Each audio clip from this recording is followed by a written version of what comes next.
乡亲啊，继续来看这件，这个马祖都无咧饲鲍鱼，哪会有人为马祖空运鲍鱼到台湾呢？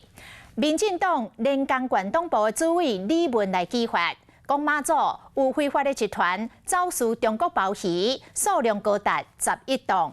伊讲可能是真有够力的人在进行走私。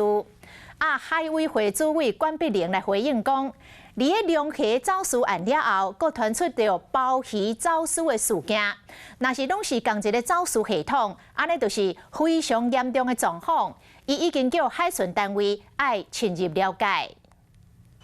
活鲍鱼、金骨佮兼巴甜，市面上大部分是国产的，若无就为韩国进口的。即摆讲真侪鲍鱼是为中国走私入来。这些活鲍鱼很有可能是中国大陆非法走私而来。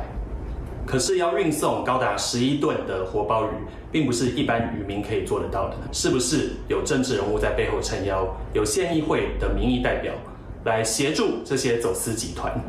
马祖南竿机场伫去年底，荷人发现讲有真侪鲍鱼要空运来台湾。进一步调查发现讲，去年11月到今年1月，有11吨的鲍鱼分26抓500几箱寄到台北。讲是马祖出产的，有立委甲连江县政府问，验过马祖根本就无饲鲍鱼，怀疑讲有特定的集团走私中国鲍鱼。连江县政府荷人质疑讲有疏信。知道龙虾的事情之后，又有鲍鱼的事情，所以我也相当的重视。那么龙虾出去，鲍鱼进来，出去跟进来都在同一个系统哈。我们认为这是非常严重的状态。那么海巡的同仁，我有责成他们好好的下去了解。这个案件已经交由检方伫侦办，进前走私龙虾，即摆有鲍鱼。经济部当年伫鲍鱼的产季11月到3月，拢会禁止进口中国鲍鱼，今年更加延长到5月才解禁。他们那个壳类上面的那个剂备会比较多，会比较有一些杂物，吃起来口感比较不会那么有嚼劲。